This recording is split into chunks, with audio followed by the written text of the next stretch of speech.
Buenos días. Bueno, quiero comenzar disculpando a Carlos Naya, que sería quien fuera a presentar a Alberto Veiga. Bueno, me ha pedido que lo haga yo y lo voy a hacer muy breve porque estábamos recordando antes que es apenas unos meses que Alberto impartió la conferencia de clausura, ¿no?, del curso pasado, es decir, que ha pasado relativamente poco tiempo desde entonces. Y casi me limitaría a lo que en aquel momento era una propuesta, pues ahora ya se ha sustanciado en este semestre, en darle las gracias por haber aceptado participar este semestre en la docencia en quinto curso. Es una suerte para nosotros pues que accediera en ese momento y que ahora estemos compartiendo el taller. Está siendo, digamos, creo que muy enriquecedor, al menos para mí, y confío que también lo esté siendo para los alumnos. Bueno, y también que lo vaya siendo efectivamente para la escuela. Bueno, como sabéis, Alberto además es antiguo alumno, con lo cual, pues, en fin, reúne todas las condiciones más emocionales y afectivas, ¿no?, de esta situación. Sospecho que también para él, en algún caso. Bueno, y lo voy a dejar aquí. Creo que, por lo que antes hemos conversado, va a centrar la conferencia en algunas reflexiones iniciales que creo que serán de mucha utilidad y en un único proyecto, con lo cual pues creo que probablemente disfrutaremos y comprenderemos bien todos los procesos que se generan en el estudio. Bueno, sin más, agradezco de nuevo su participación. También habrá accedido a impartir una segunda conferencia con tan poco tiempo y te cedo la palabra. Gracias. Hola, buenos días a todos. Bueno, gracias otra vez por invitarme a hablar de lo que hacemos en el estudio, que hoy quería hacerlo de una manera un poco distinta, porque es cierto que hace poco que estuve aquí explicando algunos de los proyectos que teníamos, y creo que hoy, sobre todo, bueno, pensando más en los estudiantes y en algo que pues, pueda ser de utilidad en el futuro, me gustaría dedicarle casi como la mitad del tiempo de la conferencia a explicaros un poco el por qué trabajamos de una cierta manera en el estudio, ¿no? Y también cómo eso ha ido evolucionando a lo largo de los años, desde que empezamos nuestra carrera profesional.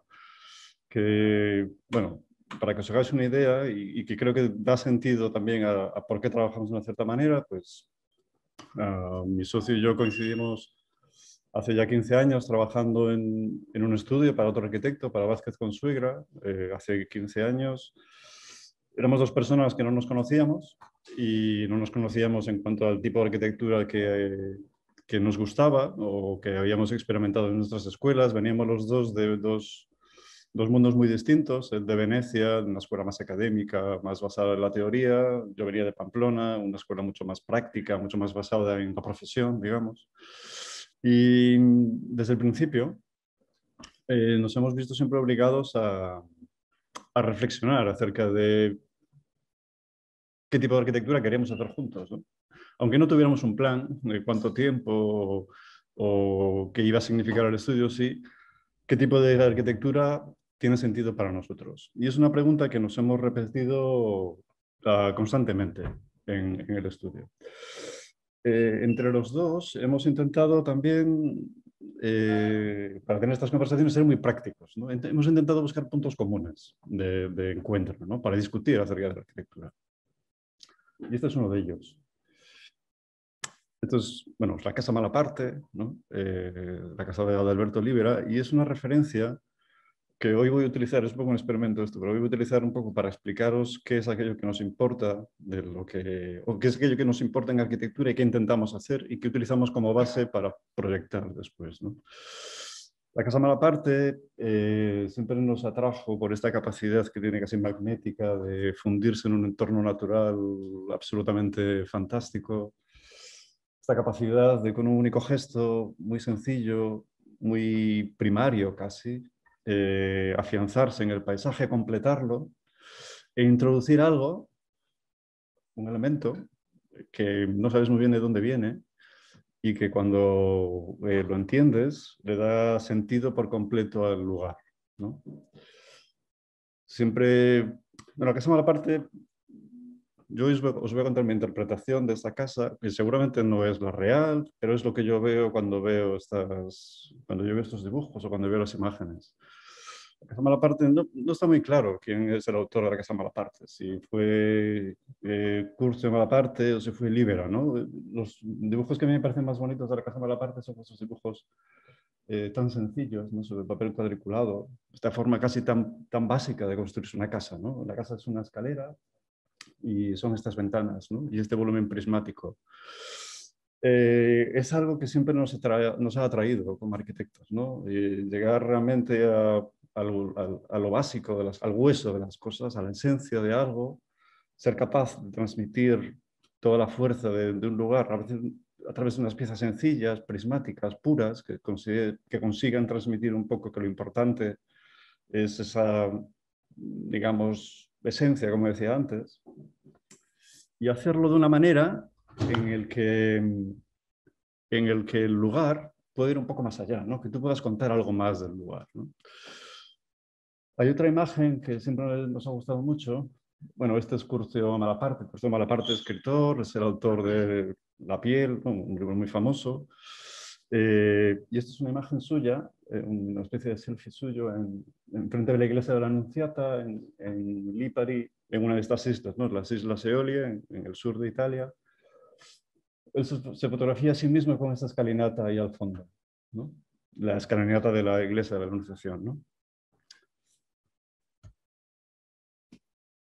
Y esta es la Casa Malaparte, ¿no?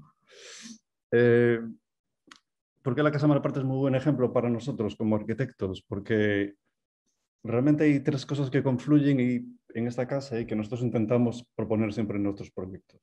Por un lado, el entender un contexto, un sitio singular, saber que es único, saber que esa parte del planeta en el que trabajas como arquitecto solo pasa una vez y en el que tú tienes que encontrar esa singularidad. Resolver el problema de una manera sencilla, de una manera elemental, casi muchas veces, en el sentido de cómo se conforma el proyecto, ir a lo que decía antes, a la esencia de las cosas, y trabajar en el lugar de una manera, digamos, inesperada, digamos, una manera que al principio no es obvia, pero que pueda proponer tu visión personal de esa pequeña parte del mundo y que pueda proponer algo que lleve el proyecto a ser simplemente un proceso racional, ¿no? De cómo entender un contexto y cómo acertar con la escala. Yo no sé si la Casa Malaparte es así porque Curcio Malaparte tenía la obsesión por la escalinata de la basílica, si la escalinata la propuso Libera, si la casa es de Curcio y Libera simplemente le dio forma, o si al final pesó más el deseo de la escalinata que el deseo de la casa. No sé qué es lo que prima más, pero lo que sí prima, lo que sí es importante en este proyecto es que los dos, Libera y Malaparte, al final trabajan con dos cosas que existían en el lugar. Existía la basílica en una de las islas, en Lipari, existía esa tradición, estas son las salinas, de trabajar con estos bloques prismáticos, puros, sencillos, y la Casa Malaparte no es más que la reinterpretación contemporánea en su momento de algo que existía, que estaba basado en una tradición, y algo que pertenecía al lugar, y de una obsesión y de un deseo de un cliente, ¿no? Que es la escalinata en este caso.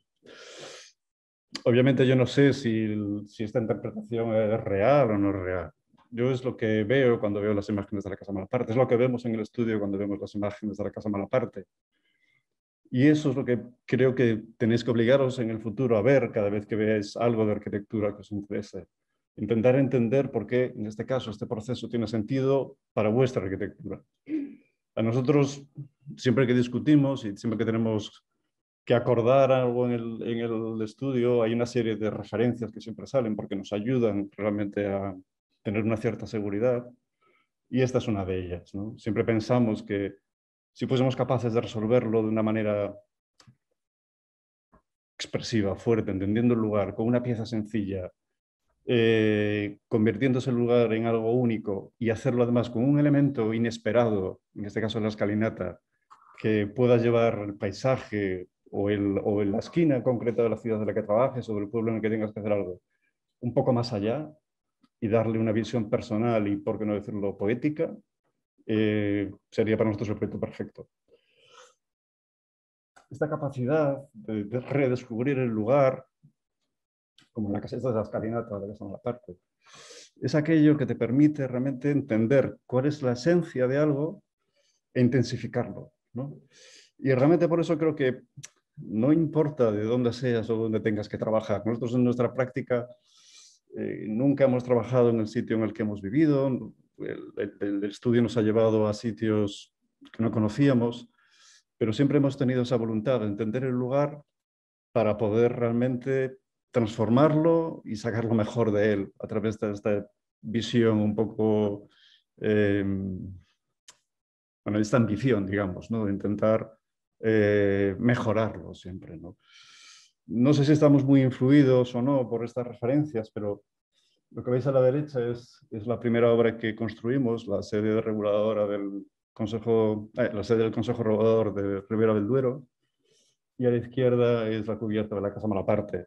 No sé si inconscientemente todavía hoy la casa sigue siendo importante en nuestra trayectoria, pero para lo que es importante es para afianzar aquello que creemos que es importante. Siempre volvemos a la referencia.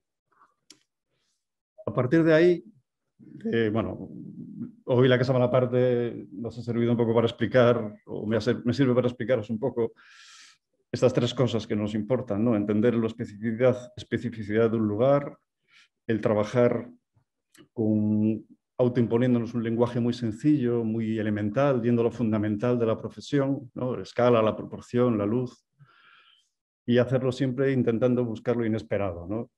Siempre teniendo este sueño de la escalinata de Malaparte. Estos fueron los inicios, sobre todo, de nuestra trayectoria. En nuestros inicios trabajamos, este fue uno de los primeros concursos en Karlsruhe, una escuela de música. Siempre intentamos, había que hacer la ampliación del castillo que veis a la izquierda, en este caso reinterpretar lo existente, reinterpretar casi un gesto, como era las esquinas del castillo, las torres del castillo. Nos permitió dar forma, al final, a un vacío dentro de un bosque, que era la escuela. Utilizábamos casi recursos muy directos para hacer esta, digamos, interpretación de lo existente, ¿no? Intentábamos coger una geometría. Esto es un concurso que hicimos en Brescia para un pequeño centro de estudiantes. Esto es el Palazzo de la Loggia, ¿no? Claro, toda esta geometría enfrentada a nuestro edificio. Utilizábamos casi como recurso una traslación directa, buscábamos una geometría en los proyectos para declarar claramente que nosotros interpretábamos el lugar, que éramos, digamos, un estudio que proponía una continuidad, y eso es una palabra que se ha ido convirtiendo en algo muy importante en nuestra profesión, una continuidad con lo que hacíamos utilizando aquello que entendíamos era lo más importante de lo que veíamos, ¿no? En este caso, la geometría de los arcos del Palazzo de la Loggia caracterizaba los alzados del pequeño centro para estudiantes. O, por ejemplo, en esta casa, una casa en el Líbano, pues toda esta influencia veneciana de Beirut, pues de repente la trasladábamos otra vez con el trabajo de la geometría, ¿no? Siempre intentando investigar cómo trabajar entendiendo el contexto, cómo no ser absolutamente directos con lo que hacíamos, e intentando llevarlo un poquito más allá, como algo inesperado, ¿no? Estos fueron quizás los primeros años donde intentamos siempre, bueno, ser como... Bueno, estábamos aprendiendo realmente, creo, bueno, seguimos aprendiendo, pero estábamos aprendiendo a cómo ligar esos tres puntos que os contaba al principio. Hubo un momento en el estudio, este dibujo que veis aquí, bueno, es la ampliación para el Museo de Bellas Artes de Chur, en Suiza, y bueno, esta es la ampliación, este es el edificio que teníamos que ampliar, en el que esas traslaciones directas casi, empezaron a hacerse como, bueno, casi no suficientes para nosotros en el proyecto, ¿no? Pensábamos que el proyecto siempre tenía que ir un poco más allá, contar una historia un poco inesperada, como la casa, y para eso conseguir proyectos que fuesen más independientes, ¿no? Creo que hay veces que lo explico. siempre intentando contar que tu proyecto tiene que estar como en cierto balance entre algo que tenga sentido en el sitio en el que está, pero al mismo tiempo tenga sentido por sí mismo, ¿no? Independientemente de su contexto o de su historia. Esto lo intentamos hacer en CUR, donde el edificio tenía ya una actitud y un carácter distinto, ligado de una manera íntima, pero mucho menos directa a la ampliación, al edificio existente. Y eso surgió en un momento en el que hubo un momento en el año 2014, 2015, donde decidimos un poco sintetizar todas las primeras ideas que habíamos tenido en el estudio, plasmarlas en un libro, y un libro que giraba en torno a esta instalación que veis aquí, ¿no?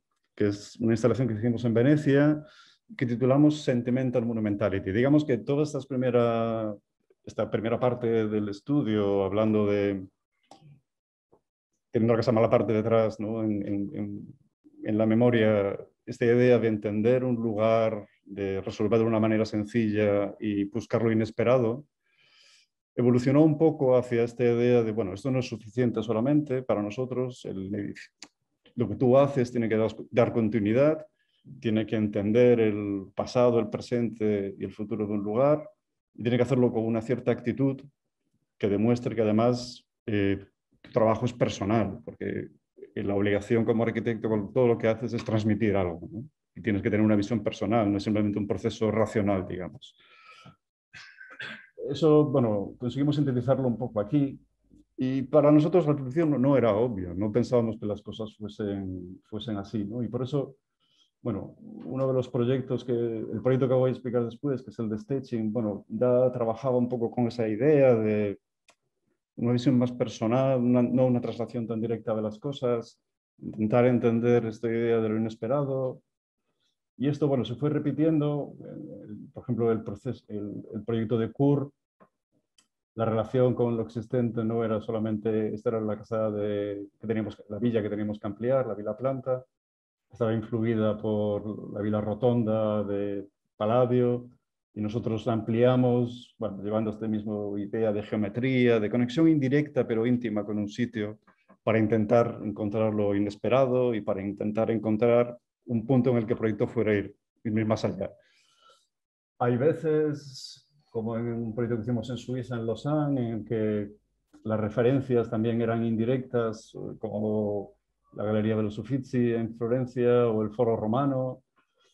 No lo sé, siempre relacionado con esta idea del espacio público. Fueron apareciendo ideas, bueno, pues voy a pasar muy rápido, ideas que siempre intentaban explorar esta capacidad que necesitábamos tener con nuestros proyectos de transmitir la pertenencia al lugar, la capacidad de transmitir cosas por sí mismo de todos los proyectos que hacías, y hacerlo siempre de un modo, no digo inesperado, pero sí, bueno, personal, ¿no? Algo que tú al principio que no presupones cuando trabajas, que no tienes en la cabeza cuando empiezas a dibujar, pero que surge durante el proyecto, ¿no? No somos arquitectos de lenguaje, no tenemos un lenguaje que apliquemos en cada una de las soluciones, no tenemos una estrategia que siempre se repita en cada uno de los proyectos. Esto es el Consejo Regulador de la Ribera del Duero, donde de repente el arquetipo de la torre, estábamos en la meseta de Castilla, a trabajar con una torre parecía evidente porque había que significar el lugar, había que convertirlo en algo importante. De repente nos permitía reflexionar también con esta idea de enmarcar un paisaje, sacar lo mejor, sacar la esencia de este lugar a través de una arquitectura que enmarcaba un poco todo lo esencial para nosotros, que era redescubrir la meseta.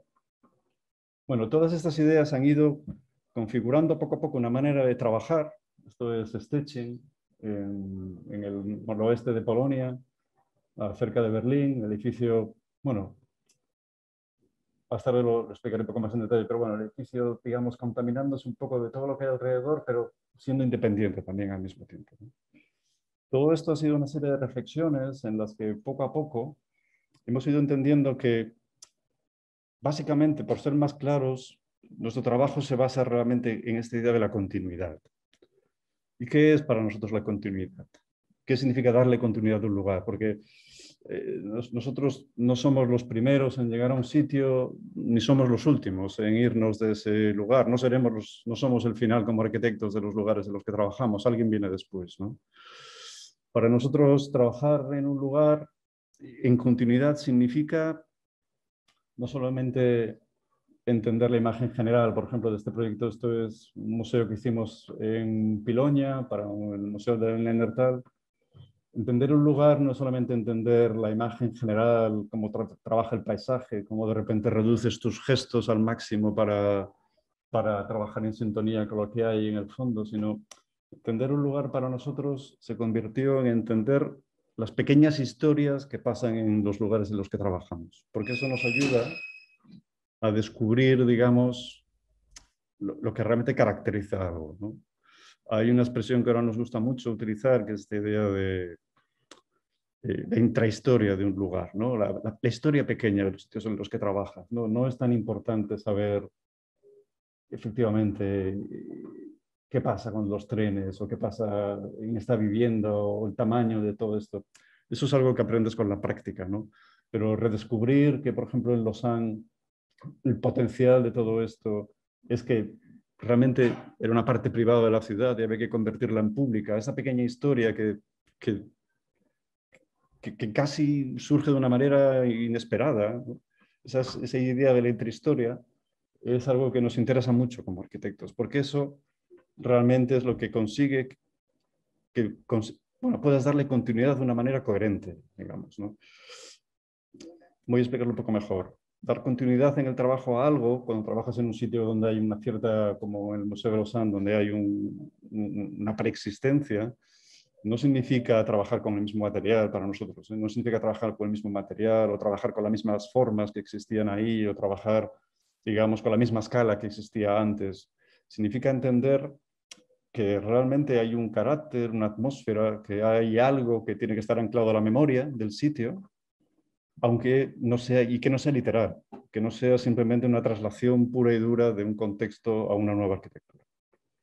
Bueno, todo esto ha ido evolucionando. Esto era el Museo de Kur. Ha ido evolucionando. Por ejemplo, esto es uno de los últimos edificios que terminamos en Zúrich, la Escuela de Danza de Zúrich.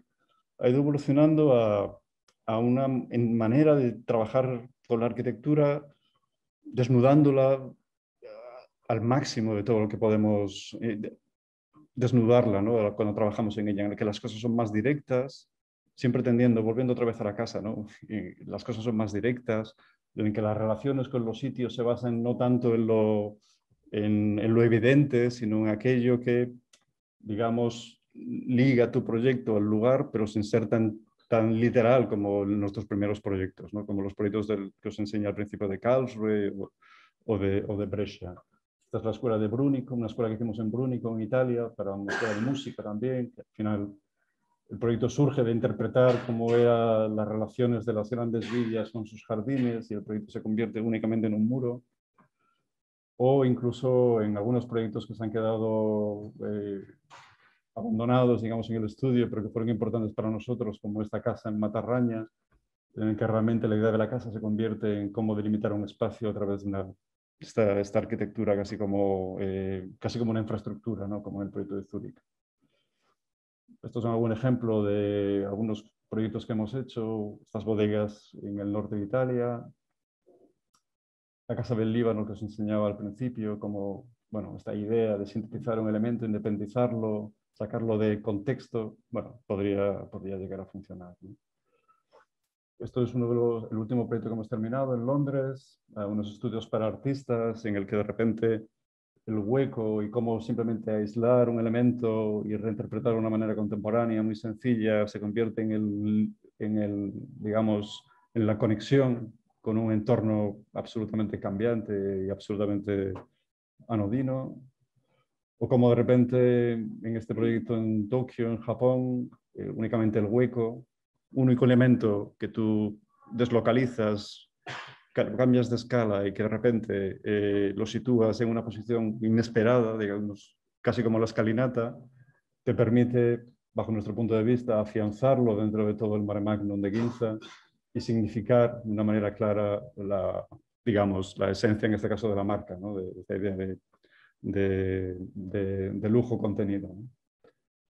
O igual que pasaba en este concurso para un museo marítimo en Saint-Malo, en el norte de Francia, en Bretaña, pues únicamente trabajar con una forma pura, inspirada en las cubiertas de lo existente, transformar su geometría y caracterizarlo por dos elementos sacados de contexto, dos grandes huecos arriba, uno abajo y otro arriba, para ligarlo a este mundo marítimo, este mundo casi submarino, ¿no? Del museo marítimo. Bueno, esta idea de poco a poco, estos son algunos de los últimos proyectos que hemos hecho. 3 concursos que ganamos recientemente. Este es el museo pequeñito en Dinamarca, en Aalborg. Este es un museo en Kortrijk, en el norte de Bélgica. Y esto es el Museo Judío en Bruselas, ¿no? Poco a poco, el trabajo ha ido, bueno, nuestro trabajo como arquitectos ha ido evolucionando a intentar, en el fondo, volver casi cada vez más. Esta es una de ellas, pero algunas de las referencias que tenemos desde el principio. Casi como ser cada vez más fieles a aquello que inconscientemente siempre nos ha atraído desde que empezamos a trabajar como arquitectos. Esta idea realmente de resolver como líbera o como mala parte la casa a través de una pieza muy sencilla, básica, en el que el contexto es entendido como algo único, en el que la casa es complementaria, en el que un elemento inesperado, en este caso la escalinata, es capaz de llevarte más allá de donde tú esperabas, porque la casa se convierte en paisaje y la casa te descubre un horizonte cambiante cada vez que vas ahí. Eso es un poco donde estamos ahora, ¿no? Intentar ser cada vez más malaparte e intentar a veces dejar los gestos y dejar algunas de las cosas que en cierto modo aparecen en este proyecto que os voy a enseñar aquí, que es el de la Filarmónica de Stettin. La Filarmónica de Stettin es un concurso que hicimos en el estudio. Bueno, éramos realmente muy jóvenes, porque bueno, creo que esto fue en el año, si no recuerdo mal, en el año 2007. Hicimos el concurso. Es un concurso que después, un proyecto que después nos llevó casi 9 años, 8 años terminarlo. Y lo hicimos básicamente únicamente porque alguien había en el estudio que era de Polonia y, bueno, en ese contexto, digamos, nos propuso hacer el proyecto allí. No sabíamos nada de Stettin. La mayor parte de las veces que vayáis a trabajar en algún lugar nunca sabréis nada del lugar y nunca sabréis nada del cliente. Entonces, esto era Stettin, un sitio absolutamente extraño para nosotros. Está muy cerca de está a 150 kilómetros de Berlín, pero en realidad está muchísimo más lejos, porque en la parte oeste de Pomerania, los bosques rodeando Stettin, que era la salida natural de Berlín hacia el mar Báltico, es la zona donde la Segunda Guerra Mundial tuvo sus últimas conflictos, últimas batallas, perdón. Y es una zona que ahora mismo es como un gran vacío entre las dos ciudades, ¿no? Entre Stettin y Berlín no pasa absolutamente nada, simplemente paisaje. Conceptualmente están muy alejadas las ciudades, pero físicamente son relativamente cerca. Y Stettin es un palimpsesto de cosas, ¿no? Bueno, veis aquí vivienda social de la época comunista, algún elemento neogótico aquí al fondo. Esta es la catedral. Veis el castillo, que es como la pieza central de la arquitectura. Estos dos elementos son las piezas centrales de la ciudad. El castillo, que tiene esta arquitectura, por así decirlo, neorromántica, ¿no? En blanco. Todo este conjunto es Stettin. Y en Stettin, cuando hicimos el concurso, nosotros sabíamos que en este mismo lugar había sido la sede de la antigua Filarmónica, ¿no? Esta era la antigua Filarmónica, justo en esta esquina. Es la misma esquina en la que se proponía el concurso. Cuando empezamos a trabajar en Stettin, y bueno, pensando un poco en todo el discurso que os he hecho al principio, obviamente nunca tienes las ideas tan claras, ¿no? No sabes exactamente hacia dónde tienes que ir con el proyecto. Sí que habíamos reflexionado muchas veces, bueno, tú como arquitecto, ¿qué puedes hacer aquí, ¿no? O sea, ¿qué tienes que ofrecer como arquitecto, uno de Italia, otro de España, en Polonia, para hacer algo que nunca has hecho? Es una filarmónica. es cierto que, bueno, le habíamos dado muchas vueltas a esta idea de cómo ser específicos en un sitio, ¿no? Cómo entender que este sitio es único y cómo transformarlo en algo realmente que manifieste, digamos, o que potencie, digamos, la singularidad de ese lugar. ¿Cómo hacerlo? No lo tenemos tan claro. Sabíamos que este era nuestro vecino. Ahora mismo es es la sede de la comisaría, de la comisaría principal de la ciudad. Y bueno, tenía una arquitectura muy característica de Pomerania, cuando Pomerania era alemana, estos volúmenes muy, muy verticales, estas grandes cubiertas inclinadas, estos elementos que te transmiten esta sensación de grandes masas, la verticalidad, esta idea de gravedad, ¿no? Que puedes ver. Bueno, sabíamos que esto era nuestro vecino, digamos, ¿no? Esto es el contexto cercano, ¿no? Con lo que tienes que trabajar cuando empiezas a trabajar en un sitio. Sabíamos que ser específicos en este sitio suponía entender este contexto cercano, ¿no? Entender estas geometrías, estos volúmenes, esta idea casi de masa. Y siempre cuando trabajas hay un momento en el que una vez que entiendes el contexto y sabes más o menos cuáles son las cosas que te puedan ayudar en el proyecto, bueno, siempre nos gusta enseñar esto, ¿no? Hay un momento en que tú haces algo, un croquis, y simplemente expresa un deseo, ¿no? Expresa la idea de, bueno, esto es lo que hay, pero yo quiero hacer esto, ¿no? No sabes qué es todavía. En este caso nosotros no sabíamos qué era, ¿no? Sabíamos que era algo que, bueno, algo vertical, algo que, no sé, concentra cosas por aquí y, bueno, que sí que intenta ser lo más vertical posible. Digamos que creo que se expresa un poco eso, ¿no? Más o menos como entendiendo literalmente la propuesta que el edificio que teníamos al lado, ¿no? La estación de policía, ¿no? Intentar transmitir esta idea de verticalidad, intentar... El croquis cuenta, yo qué sé, intentar hacerlo a base de cosas, ¿no? Cómo ser específico, ¿no? Esta es la maqueta de concurso y en el que veis que al final todo eso se tradujo en la repetición casi de una serie de volúmenes muy básicos, casi la traslación directa de la torre de la estación de policía y la repetición de una manera, bueno, digamos más o menos singular, de todos estos elementos que son capaces de componer algo, ¿no? Claro, cuando trabajas con una tipología como una filarmónica es muy fácil tener metáforas en la cabeza. Hay muchas cosas que te ayudan, ¿no? No somos arquitectos que realmente necesiten un argumento muy complejo para tirar de un proyecto hacia adelante, ¿no? Al final, la repetición de un elemento, pensar en cómo componer algo a través de piezas, pensar en cómo entender que un conjunto es un instrumento y que de repente esto puede dar pie a que el proyecto después evolucione de alguna cierta manera, era algo que, bueno, nos ayudó desde el principio a cómo entender que una simple pieza de arquitectura ligada al contexto, porque esto es muy parecido a la torre de la estación de policía que hay al lado, ligado al contexto, permite componer un edificio. Un edificio que, bueno, obviamente esta es la maqueta final, pero bueno, le dimos muchas vueltas a cómo trabajar con la proporción, la escala. Obviamente aquí aparece todo esto, que es simplemente una visión personal, es simplemente un gesto. Digamos que esto es la pelea entre dos personas para ver si esto me gusta más así, o me gusta más así, o me gusta más, me gusta más, ¿no? Es un deseo, es una obsesión también, porque este tipo de geometrías a lo largo de nuestra carrera la hemos repetido muchas veces, siempre nos ha gustado mucho este tipo de geometría. Yo creo que a mí los proyectos son muy geométricos realmente porque tengo esta influencia de la escuela, de siempre la geometría, digamos, que caracterizó todos mis años aquí, o sigue caracterizando los vuestros. Y realmente creo que eso, al principio pensaba que era un trauma, ahora es una ventaja.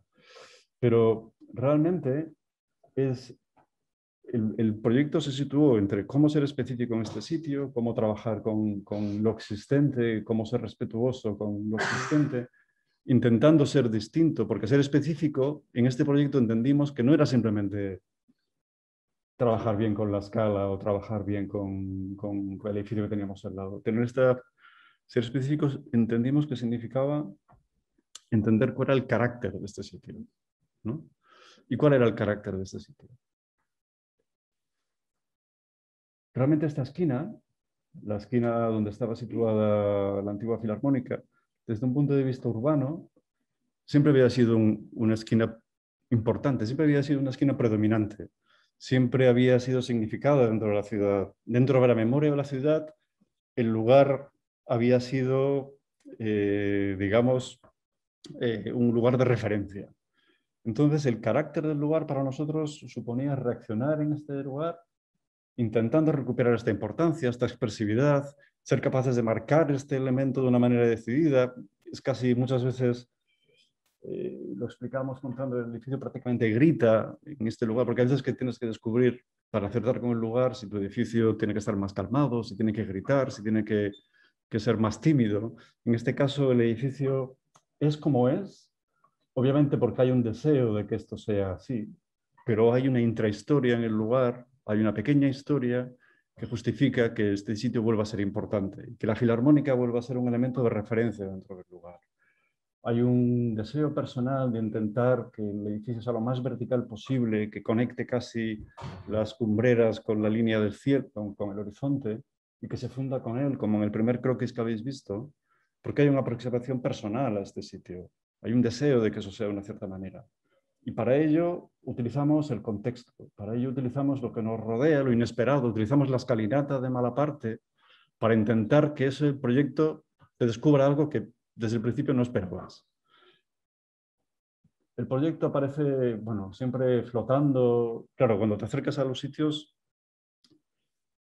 claro, tú dices, te acercas como un turista. Yo me acerco a los lugares, yo me acerqué aquí como un turista. Yo no entiendo ni polaco, ni conocía este, bueno, sigo sin entender nada, pero tú te acercas simplemente sin, bueno, entendiendo lo que hay, ¿no? Entiendes que hay un mar de árboles rodeando el edificio, que seguramente es bonito que el edificio aparezca sobre las cubiertas, sobre esta cubierta verde, y que el edificio, bueno, intente, digamos, flotar, ¿no? Y sea una referencia desde la lejanía. No entiendes muy bien exactamente cómo funciona todo alrededor, lo básico sí, ¿no? Cómo conectarte, cómo moverte. Sabíamos que redescubrir el carácter de este sitio tampoco significaba trasladar literalmente lo que había al lado, ¿no? No significaba utilizar el mismo material o no significaba utilizar los mismos ritmos de la fachada. Nuestro proyecto tenía que ser distinto, pero tenía que tener una conexión íntima con este sitio. Para nosotros, en este caso, la conexión íntima fue utilizar este tipo de geometrías sencillas, inspiradas un poco en algunos de los edificios que nos rodeaban, pero íntimamente ligadas al edificio que está en la policía, el edificio de la policía, y que básicamente componían un universo un poco más personal. Intentaba proponer este universo de cubiertas ligadas siempre con estos cielos que después descubrimos que eran los cielos característicos siempre de Stettin, ¿no? Esta es como París, ¿no? Esta es una ciudad en la que solo hay una nube prácticamente. Y bueno, ir buscando estos momentos dentro del proyecto, dentro de la ciudad, para conseguir que al final el edificio pudiera transmitirte algo por sí mismo, pudiera contarte su historia, más allá de que sea una filarmónica o más allá de que esté en este lugar, porque obviamente a cualquier visitante tú no le puedes explicar la memoria del proyecto, no le puedes explicar qué es lo que tenías en la cabeza cuando luego dibujaste. Y la gente solo puede entenderlo desde un punto de vista de lo que siente cuando se aproxima a él. El edificio, básicamente su programa era un programa bueno, para construir una sala de 1000 personas, una filarmónica para 1000 personas, una sala para 1000 personas, otra pequeña sala suplementaria, una sala de cámara para 250 personas. Y después, bueno, pues todos los usos auxiliares para estas dos salas, ¿no? Las zonas de camerinos, zonas de ensayo, todas las zonas técnicas.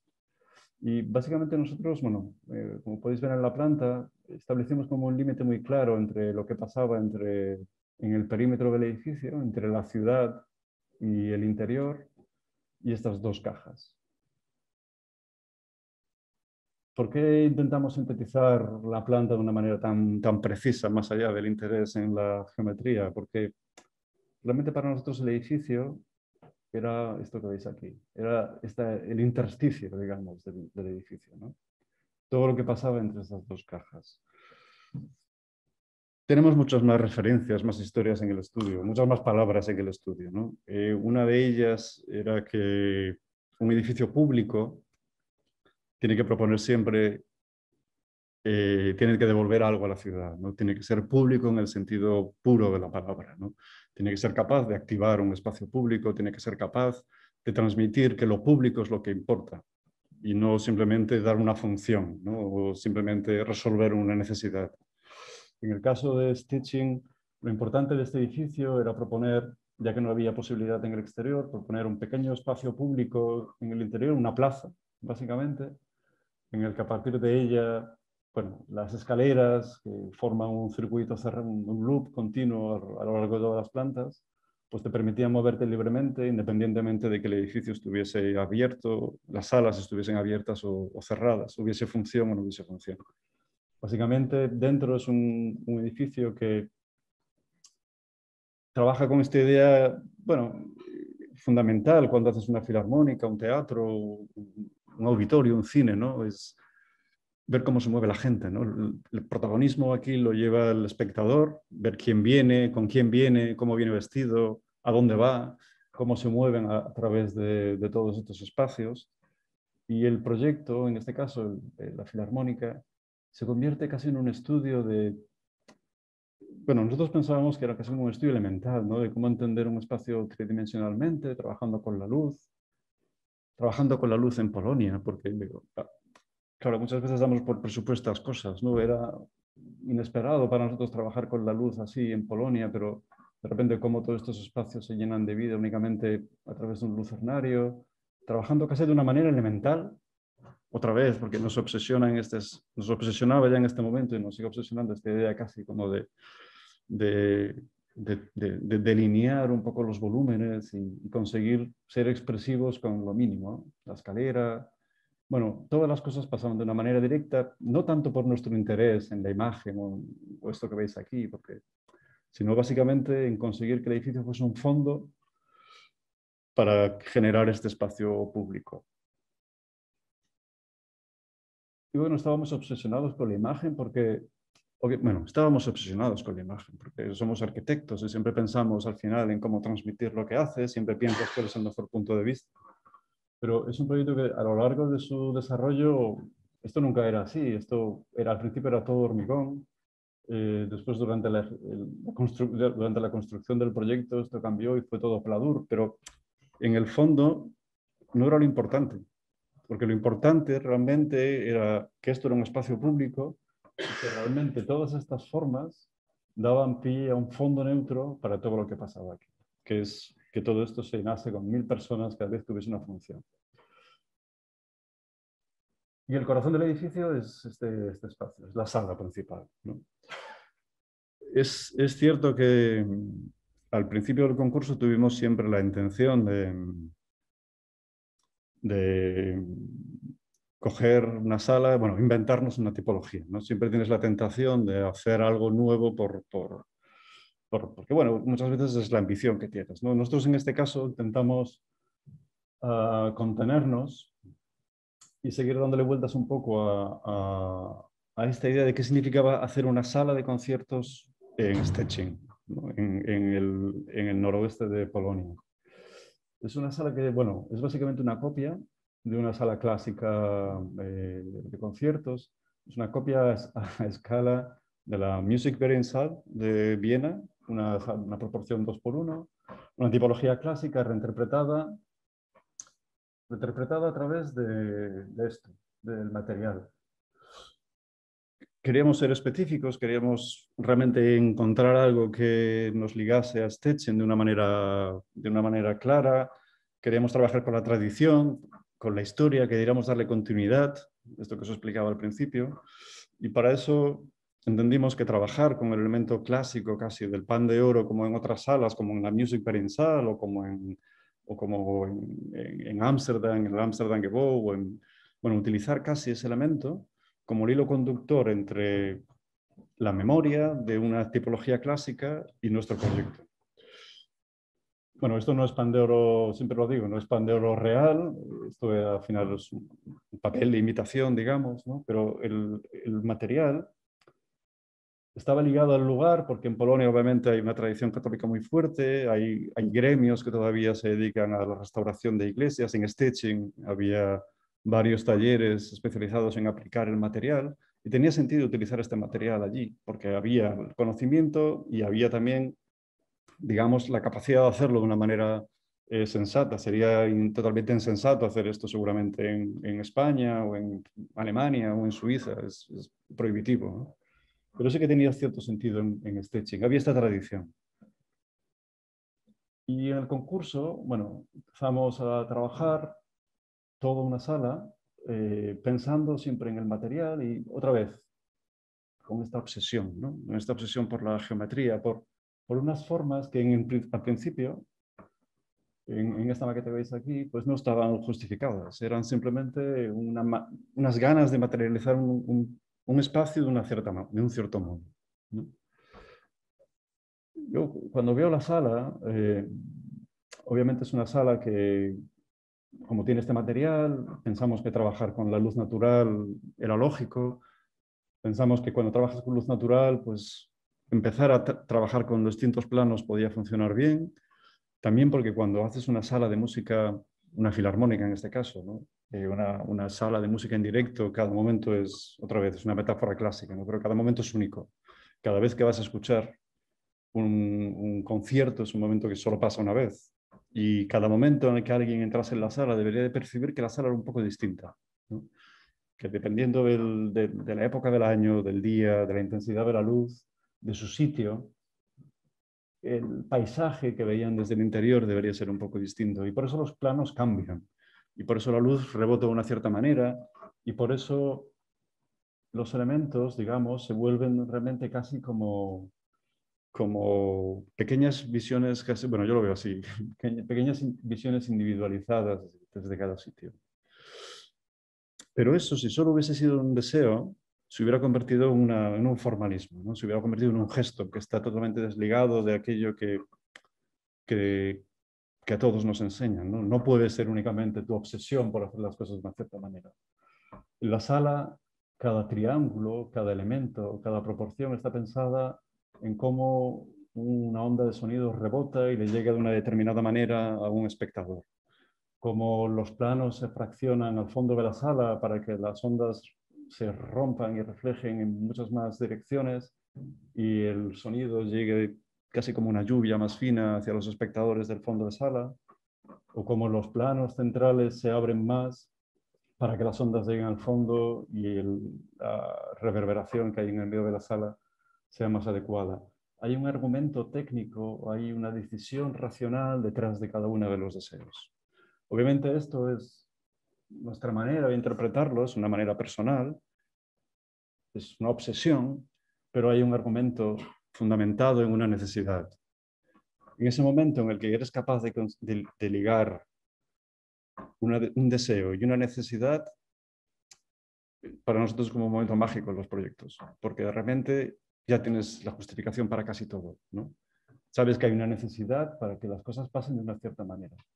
Después, el gesto, la forma, cada uno de vosotros va a tener vuestro propio lenguaje, vuestras propias obsesiones, vuestra propia manera de ver las cosas. En nuestro caso fue esta, porque creíamos que todo podía girar en torno a la elección de un material, de una tradición, de dar continuidad a una manera de entender una sala y de hacerlo de una manera coherente en el lugar en el que estábamos trabajando. En el exterior el edificio, aparte de esta voluntad de trabajar con esta idea de verticalidad, de masa, de bueno, fundir el edificio siempre en las cubiertas, el edificio al final trata bueno, es un edificio público, trata de seducir al espectador, ¿no? Trata de invitarle a entrar. El edificio te cuenta desde fuera, utilizando, bueno, estrategias casi, bueno, que no son ni siquiera originales, ¿no? El iluminar el edificio desde el exterior para contar cuando hay algo activo dentro de él, como el Cursal de San Sebastián, o el intentar transmitir cierta intensidad o cierto misterio y cierto contraste entre cuando el edificio está encendido y cuando no lo está. El entender que de repente todos estos son lamas de aluminio con vidrio blanco detrás. Cuando ves el edificio de Scorzo, de repente todo esto lo ves como un plano sólido, pero cuando te giras el edificio se abre y de repente ves todo lo que pasa detrás, ves esta translucidez del elemento. Intentando hacerlo, yo ahora cuando veo las imágenes veo muchos gestos, muchos tics, muchas cosas que me gustaría no haber hecho de esa manera, pero en este momento intentando hacerlo de la manera más esencial, más pura que se nos ocurrió, digamos, ¿no? De la manera más honesta, con nuestro punto de vista de la con el punto de vista que teníamos de arquitectura, en este momento en que hicimos el proyecto, ¿no? Como de repente, cuando llega al suelo, el edificio trabaja un modo distinto, componiendo este zócalo, aunque después haya cosas que, bueno, obviamente cuando lo vuelves al sitio, pues siempre hay cosas que a lo mejor harías de una manera distinta, ¿no? Pero bueno, como al final todo el proyecto lo que intenta hacer es configurar otra vez un lugar urbano, esta esquina, como la esquina importante que fue en su momento. Intenta ligar esta idea de ser específico, entendiendo el contexto cercano, pero ser específico, redescubriendo el carácter que hay en este lugar, descubriendo la atmósfera, digamos, que es lo más importante para nosotros hoy en día cuando hacemos también un proyecto. Encajar realmente con la atmósfera del sitio, saber cuál es la respuesta correcta, no tanto la forma, sino qué atmósfera tiene que proponer el edificio en torno a él. E intentar hacerlo de una manera, pues otra vez, pensando en la referencia del principio, pensando en Malaparte, hacerlo de una manera muy sintética, muy pura, pero no porque nos interese el minimalismo o porque queramos ser como reduccionistas a la hora de trabajar, sino porque ese proceso, cuando hacemos un concurso, cuando hacemos un proyecto, te obliga siempre a pensar en qué es lo importante. Cuando intentas resolver las cosas con la menor cantidad de movimientos posibles, intentas ser como en la casa, ¿no? Resolverlo únicamente con ese simple gesto de la escalinata y la cubierta, eso te obliga a pensar en la esencia de lo que estás haciendo y de dónde lo estás haciendo. Y la Filarmónica trabajaba en ese momento dándole vueltas a esos temas. Al final, cuando ves el conjunto, cuando ves todas las cubiertas, cuando lo ves dentro del staging, yo no puedo decir al final que esto sea un proyecto, bueno, no puedo decir que sea un proyecto polaco, ni que sea un proyecto de staging, ni siquiera puedo decir que realmente encaje del todo bien dentro de todo este mare magnum de cosas. Lo que sí sé es que es la mejor respuesta que encontramos para resolver esta esquina. Porque al final, hacer arquitectura en cualquier sitio no es entender el mundo que hay alrededor de él, sino es entender el lugar concreto, la esquina concreta, el pequeño punto en el que vayas a tener oportunidad de trabajar, es entenderlo, intentar ir a su esencia, intentar, entendiendo realmente cuál es la esencia de lo que lo caracteriza, sacar el mejor provecho de él. No es un proyecto hecho por un italiano, un polaco o un español, es un proyecto hecho simplemente queriendo entender que al final redescubrir la singularidad y los momentos únicos que hay en cada uno de los sitios en los que trabajas y hacerlo de una manera que trascienda, digamos, lo racional, simplemente entender el programa y el contexto, es el secreto para hacer buena arquitectura. Por eso, en el curso este año, con la oportunidad de dar clases, siempre insistimos en esta idea de que al final no se trata de tener una idea brillante, no es eso. Se trata de únicamente entender el sitio, ir a la raíz de él y a través de ahí construir una historia personal. Construir algo coherente en el que sobre todo tú puedas reconocerte y en el que sobre todo los demás puedan reconocer el lugar. Eso es básicamente Staging. Y es básicamente todo lo que argumenta lo que intentamos hacer. No sé exactamente hacia dónde va a ir todos los próximos años, pero lo que sí hacemos es constantemente volver a las referencias y volver a plantearnos todas estas cosas. Siempre, bueno, parece anecdótico al principio cuando lo hacéis solo en la escuela, pero pensar siempre en cómo explicar algo, en cómo escribir algo, en pensar cuáles son las palabras importantes para vosotros como arquitectos, como en vuestro proceso de pensamiento, cada vez va a ser más importante para que estéis seguros de lo que hacéis. Para mí es muy importante pensar en estas palabras que, bueno, algunas de ellas han salido hoy, como ser específico, esencial, lo público, el carácter. Esas son palabras que a nosotros nos importan, pero cada uno de vosotros va a tener las suyas. Pero lo que sí os animo es que durante los próximos años penséis en cuáles son. Porque hagáis lo que hagáis, seáis arquitectos, diseñadores, escenógrafos, periodistas, si no tenéis esas palabras vais a estar siempre perdidos. Es un poco el resumen. Muchas gracias.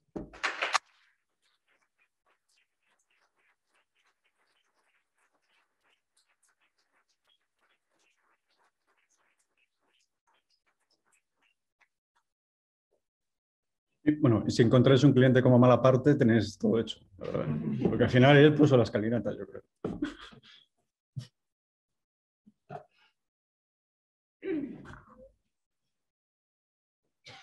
Bueno, no sé si alguien se quiere animar, yo respondo a alguna pregunta.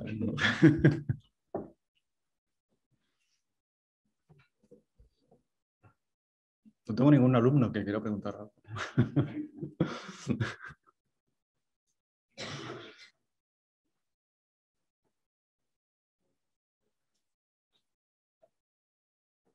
Venga, gracias. A ver, no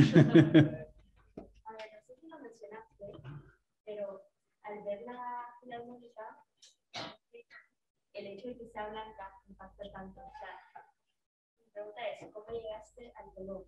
O sea, ¿cómo fue como blanco es otro?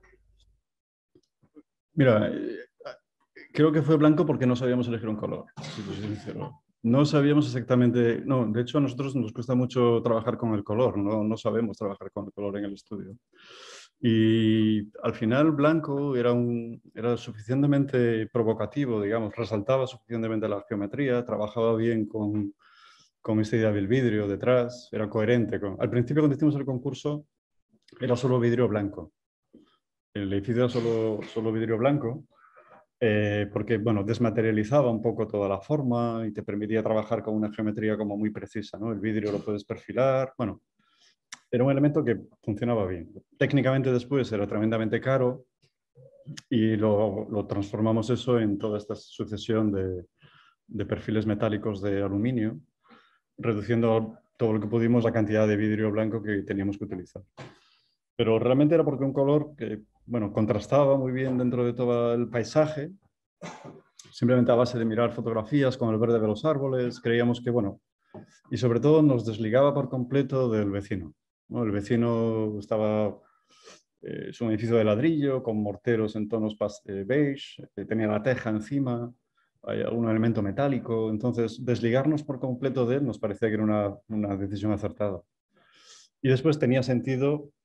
Al final, bueno, como os he dicho antes, durante el concurso, durante parte del trabajo del proyecto, el interior era completamente distinto, era todo hormigón, ¿no? Porque las cajas eran de hormigón. Al final, la decisión de que todo fuese Pladur, más allá de que había una necesidad económica, digamos, de simplificar, y por qué no encontrábamos una empresa que hiciese bien hormigón en Polonia, hormigón visto, se acabó convirtiéndose en Pladur y bueno, tuvo sentido porque bueno, el blanco del exterior se metió dentro del interior y bueno, todo lo ves ahora mismo con un espacio mucho más coherente al final, aunque al principio no era así. Bueno, donde el proceso de proyecto no fue así. Pero bueno, sí que venía un poco de esta idea casi como de desmaterializar el edificio, trabajar con vidrio blanco solo y hacer un perfilar. Hay un proyecto en el taller ahora mismo que tiene un perfil en la cubierta, ¿no? Nosotros aquí lo que queríamos era perfilar casi la cubierta únicamente a través de un material, un único material.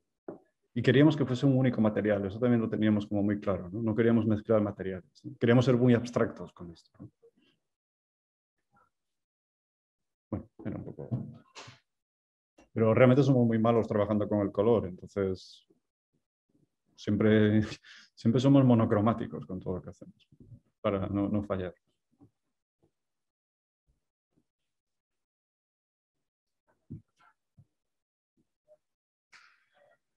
Bueno, pues nada, bueno, os agradezco mucho a todos la paciencia. Gracias.